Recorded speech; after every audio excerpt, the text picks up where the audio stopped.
여러분, 정치적인 얘기는 이제 좀 덜 하려고도 그랬었는데, 예, 이번에 좀 논평을 해야 되겠습니다. 친북 세력이 마각을 드러냈습니다.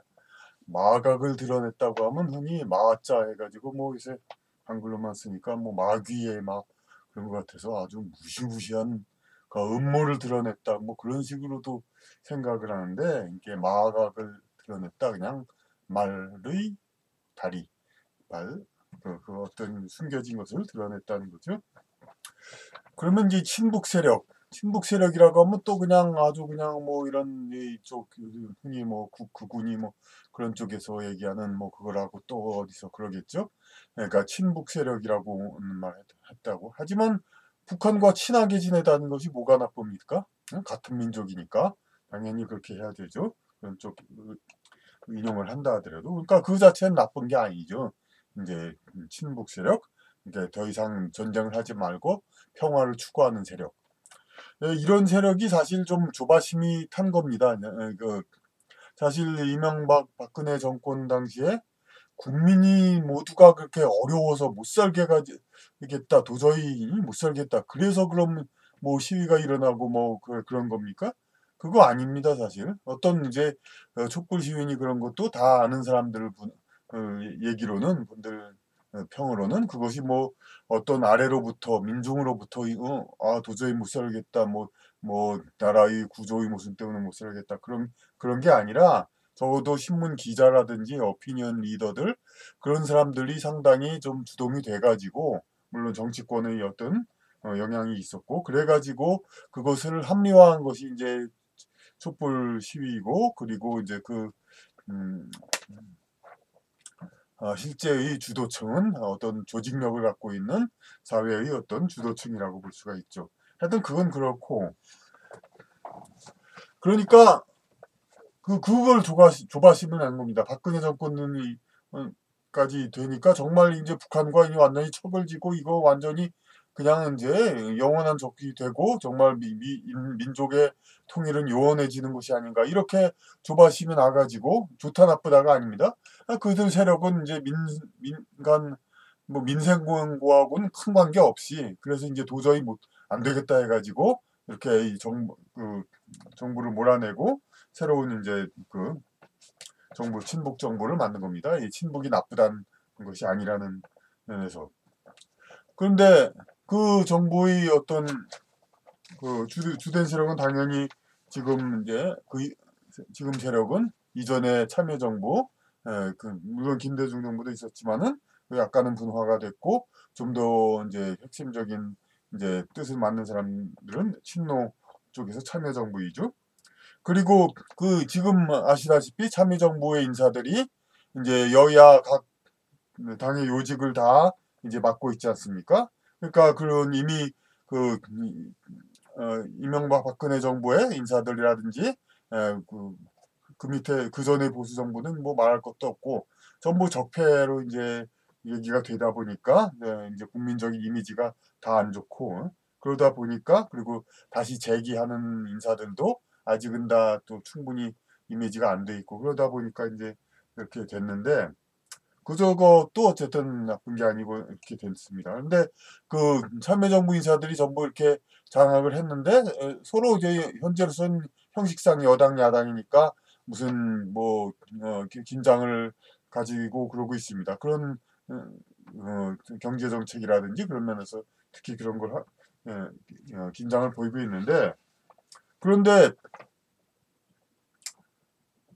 아시다시피 참여정부의 뿌리가 너무 비슷하다 보니까 그 대전제, 민족은 이제 그 화해를 지향해야 한다.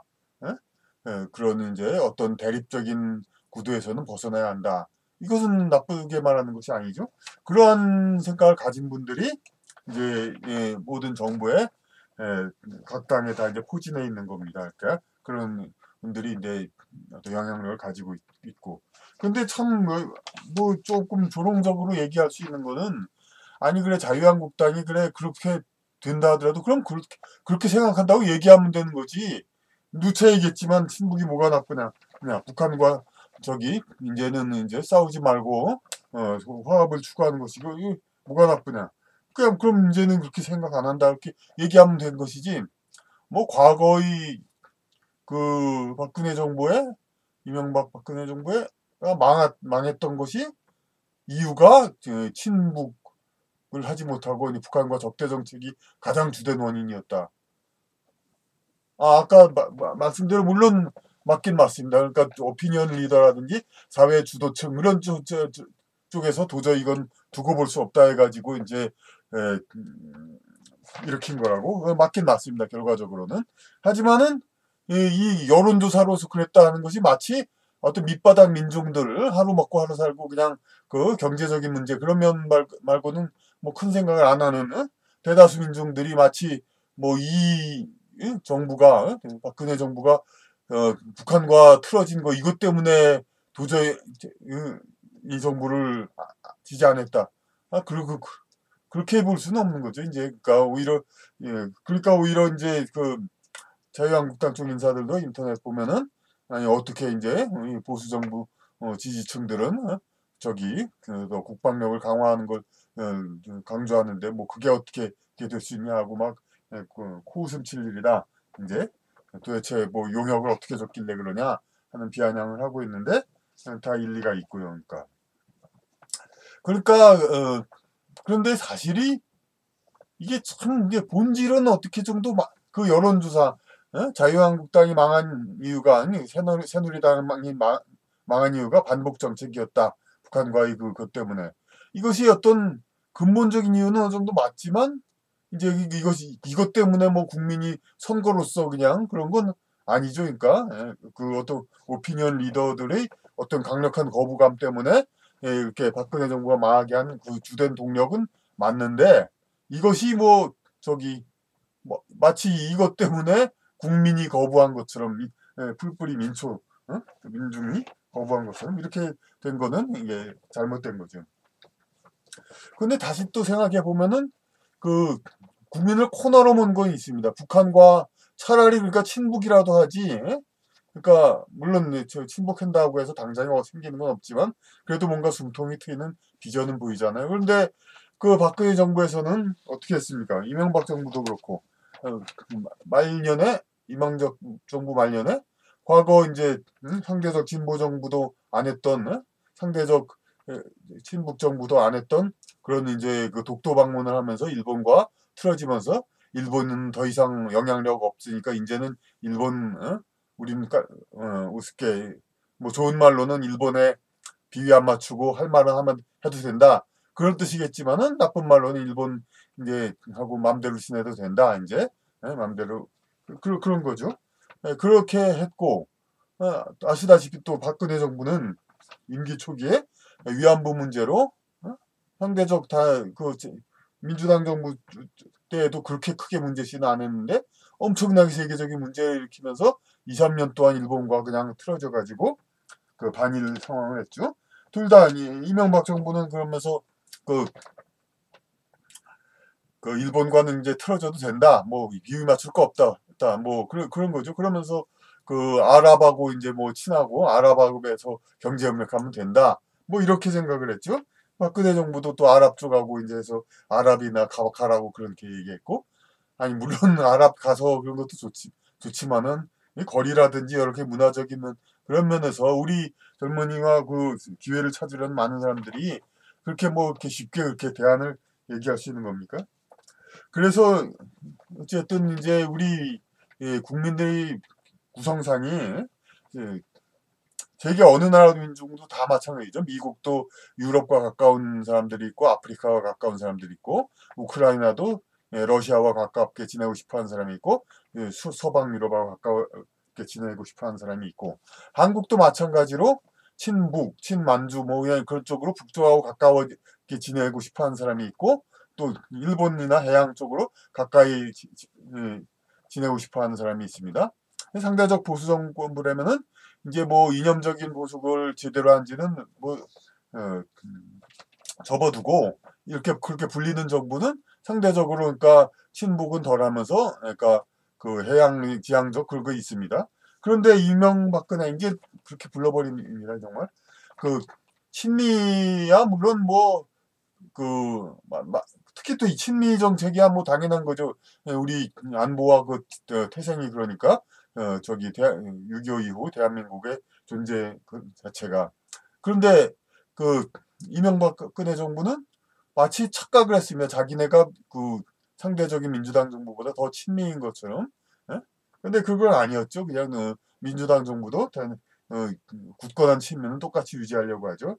예, 그러면서 이제 뭐냐면 어, 저 진영을 떠나서 이 나라 상류층 그런 사람들은 이제 미국하고 유럽하고 이런 쪽을 하고 이제 자식들 유학을 많이 보내고 그쪽하고 가까이 지냅니다. 왜냐하면 이제 여비가 많이 들고 그렇지만 그게 이제 그걸 걱정할 정도가 아니기 때문에 그렇죠. 반면에 이제 예, 일반 민중들은 이제 미국, 유럽 뭐 갈 수도 있겠습니다만 좀 부담이 되고 대개는 이제 한국에서 있다가 조금 기회를 찾으려면 이제 가깝게 여행할 수 있는 중국이나 일본을 택하게 되죠. 이제 근데 이제 그래서 이제 상대적으로 보수 정부를 택한 사람들은 어찌 보면 일본 쪽하고 좀 교류가 많이 하고 이해관계도 많이 있고 이제 인연이 얽히고 그런 사람들이 많다고 하고 볼 수가 있는데 친북 정부를 택한 사람들은 이제 북한에 뭐 친척이 있다든가 어떤 고향이 북한이든가 뭐 혹은 또 이제 뭐 이제 대륙 지향의 어떤 뭐 천부적인 어떤 성향을 가졌다든가 뭐 그런 면이 있을 테고 그러니까 보수 정부는 상대적으로 그러니까 일본이라든지 그런 쪽으로 좀 많이 기회를 얻으려고 그런 사람들이 많이 있을 건데 이명박근혜 정부는 그러니까 반일 정책으로서 이렇게 그 일본과의 원활한 교류를 이제 많이 못하게 해가지고 그 일본과 교류를 해서 어떤 업무적으로 하는 많은 사람들이 답답하고 그 상당히 이제 해를 보고 그렇게 됐습니다. 그러니까 결국은 이 사람들이 더 이상 보수 정부를 지지할 이유가 없는 거죠. 그러니까 그 친북은 하든 말든 관심 없겠지만은 어쨌든 북한도하고도 틀어진 다음에 일본하고도 틀어지고 그럼 한국 사람들은 이웃 어떻게 하라는 얘기냐 그거죠. 그러니까 중국은 물론 있지만 중국은 물론 처음에 많은 이제 기회를 땅으로 생각하고 많이들 교류를 했지만 아시다시피 사드 보복 그런 식으로 중국은 이제 기본적으로 예, 땅이 넓고 여러 이제 인구가 있기 때문에 아쉬운 게 없는 사람들입니다. 교류에 있어서. 왜냐하면 자기 국내에서도 모든 산업의 교류가 다 웬만한 게 다 되기 때문에 굳이 국외의 사람들, 특별한 취미를 가진 사람들 말고는 굳이 그렇게 필요하지 않은 사람들입니다. 근데 한국 사람은 중국에 가면 뭐나 생길 줄 알고 많이 가고 그렇게 했는데 초기에 뭐 90년대에는 약간 그랬을지 모르지만 지금 뭐 다 배우고 그렇지 않은 상태에서 지금은 오히려 중국에 가서 갑질을커녕 을질만 당하고 있죠. 그리고 또 여기 그 여담이지만 하여튼 대만 같은 사람들은 대만의 기업인 같은 사람은 중국인들하고 이제 말이 통하고 모든 말보다도 이제 어떤 그러니까 계약서의 한문이라든지 그런 걸 다 읽고 그러는데 한국의 기업인들 상당수는 이제 투자할 때는 한글로 막 이제 어서 옵시오 하고 한글로 뭐 대충 번역한 걸로 들이밀면서 이제 이렇게 혜택을 준다고 막 그러더니만 이제 사업이 어려워서 기업을 청산하려면 한글로 된 건 하나도 없고 전부 한문 어렵게 봐야 되고 변호사 사서 쓰려고 해도 이거 어려워서 못 보고 그러다 보니까 결국 골치 아파서 그냥 야반도주하고 그러죠. 물론 좀 지난 얘기지만 하여튼 중국에 가봐야 그렇게 큰 어떤 생각처럼 그런 어떤 뭐 과실을 얻지 못한다는 겁니다.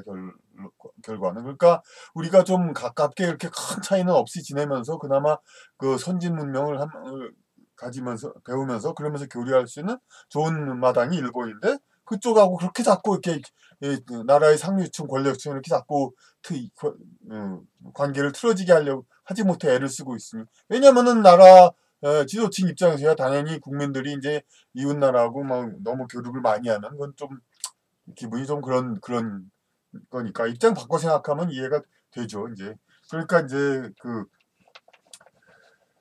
그런 상황입니다. 하여튼 그래서 국민으로 하여금 이제 일본하고도 교류 말고 이제 미국하고 유럽하고 교류하라.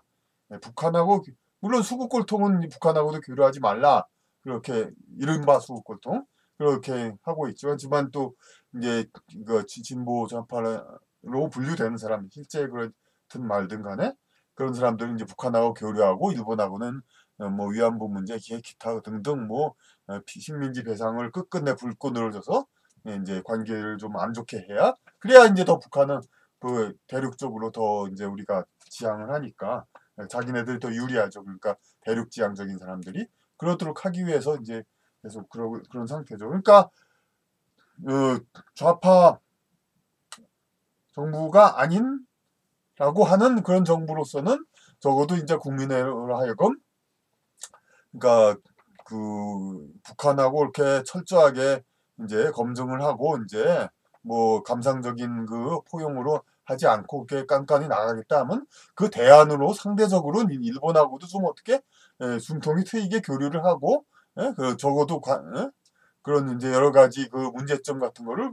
파악하고 관대히 볼 수가 있는 그런 눈을 가져야 되는데 이건 뭐 진보 정부 이런 쪽하고는 뭐 똑같거나 혹은 더 이상 한술 더 떠서 이제 반일 정책을 하니까 당연히 반일 정책은 똑같고 그런데 진보 쪽은 좀 친북 정책을 하는데 이 보수 쪽은 반북 정책도 한단 말이에요. 그럼 당연히 또 그런 반북이 더 나쁘다는 결과가 또 되는 겁니다. 그러니까 결론은 그런 여론조사로 발표하는 게 좀 어폐가 있는 건 분명히 맞는데 어폐가 아닌 정치적 분석적인 걸로는 어느 정도 또 맞습니다. 그 말이. 그러니까. 그런데 이제 그런데 그럼 뭐 어떻게 해야 되냐 이게 좀 이제 결론은 좀 얘기해야 될 건데 그러니까 친북 세력이 마각을 드러내는데 그에 대해서 이제 우리는 이제 양식 있는 대부분의 사람은 그걸 또 이제 어느 쪽처럼 그걸 비판하거나 일반도로 갈 것도 아니라 원만히 대처해야 된다. 그럼 어떻게 이걸 또 원만히 받아들일 수 있냐? 그런 이제 아까 자유한국당이 망한 이유 그런 것도 다 친북을 못해서 그런 거다. 그러면 그걸 받아들이면서 그 새 정부가 그럼 마음껏 친북하라. 친북이 이제 나쁜 의미의 친북이 아니라 이제 북한과 이제 최대한 그 평화를 맺는 것. 그 조건은 친일고도 동등하게 유지해야 한다 이겁니다. 국민으로 하여금 가까운 이웃과 동등하게 친북 성향의 국민이든 친일 성향의 국민이든 서로 차별받지 않고 동등하게 이제 그 교류할 수 있도록 국가가 그런 자유를 주어야 합니다. 그런데 방송에서는 자꾸 이렇게 뭐 공영방송 KBS FM 방송을 클래식 FM 방송 같은 들 예를 들어도 음악 같은 거 음악 프로 클래식 하다 보니까 음악이 거의 볼모가 된 겁니다. 물론 음악이 유럽 음악이 가장 우수하고 좋은 건 맞죠 클래식. 그런데 그러면서 항상 뭐 뒷얘기를 하면서 유럽 그 관광송 홍보인지 진짜 유럽 그냥 구경방송에서 24시간 유럽 뭐 명승지를 그렇게 홍보하고 그러니까 그렇게 국민으로 하여금 뭐 선망하게 만들고 있습니다. 이런 것이 이제 제가 보기에는 이건 뭐 이제 우연이 아니라 이제 하여튼 되도록 이 나라의 권력층 지도층들이 그냥 뭐 어떻게 해서라도 이제 뭐 북한도 쳐주죠. 일본이나 북한은 가까운 곳 하여튼 하고는 교류하지 말고 왜냐하면 자기네 보수면 보수 진보면 진보 그렇게 분류된 자들이 자기네 그 이속 챙기기 위해서 되도록 이웃하고는 척을 지고 교류하지 않게 만들게 하고 먼 곳이나 선망하게 만들려는 것이죠 이제. 그러니까 이런 것을 극복하고 그러니까 그런 정부는 하여튼 지도층 상류층으로서 그렇게 하는 건 이해가 되지만은 옛날에 춘추전국 시대에서도 원교 근공이라고 해서 먼 곳의 나라하고 가까이 지내고 가까운 나라하고는 이제 척을 지고 원수를 지내 공격하라 이거였죠. 그걸 뭐 지금도 어떤 정치인은 지금도 그래야 된다 그런 소리 합니다. 근데 그때는 춘추전국 시대는 어느 나라 그때부터 근래 거의 1000여 년 동안 이 나라들은 국왕의 나라이고 그때도 이름만 달랐지 제후라고 했지만 국왕이나 마찬가지고 그 제후들의 나라이지 않았습니까? 그때도 뭐 국왕들 편의상 그 국왕이라고 부르면 그렇게 물어봅니다. 그냥 그러니까 정책을 하는데 뭐가 중요합니까? 뭐 그냥 내 이름을 내는 게 중요하다. 그렇게 떳떳이 얘기합니다. 그러니까 그 제후 왕들이. 그러니까 그때는 그런 나라였고 현재는 민주국가 아닙니까? 민주주의 나라입니다. 그러니까 국민의 이익이 최우선이 되는 겁니다. 지도층이야 당연히 원교 근공, 먼 나라하고 친하고 가까운 나라는 공격하는 하고는 경계하는 게 좋지만, 그러니까 지금은 민주주의 국가니까 그러니까 가까운 나라하고 국민이 교류할 자유를 줘야 됩니다. 물론 그러니까 훨씬 나라를 유지하기가 어렵죠. 그러니까 나라가 그야말로 이웃 나라 못지않은 좋은 나라가 되도록 유지해야 되고, 뭐 비슷하게 좋은 나라라도 됩니다. 그러면 아무래도 풍습 때문에 자기 나라에 있지 왜 이웃 나라 가겠습니까? 그러니까 큰 차이 안 나면 자기 나라에 있으니까 걱정 너무 하지 말고요. 그러니까 이웃 나라하고 너무 큰 차이 나지 않게만 그런 좋은 나라만 만들어주면 되는 겁니다. 그러니까 이제 마무리를 하자 보면은 그러니까 어쨌든 이제 친북이든 친일이든 이제 이웃나라하고 좀 친하게 좀 지내고, 예? 그러고 이제 그 하여튼 뭐 억지로 자꾸 국민을 뭐 선동하거나 그런 식으로 해서 자꾸 이 꼼수 같은 건 진짜 쓰지 말고, 예? 그러니까 국민들이 이렇게, 예, 북한도 알고 일본도 알고 이런 상태에서 그래도 우리 대한민국이 가장 좋다는 생각을 이제 스스로 가질 수 있도록, 예, 그런 나라를 좀 만들도록 합시다. 네, 감사합니다.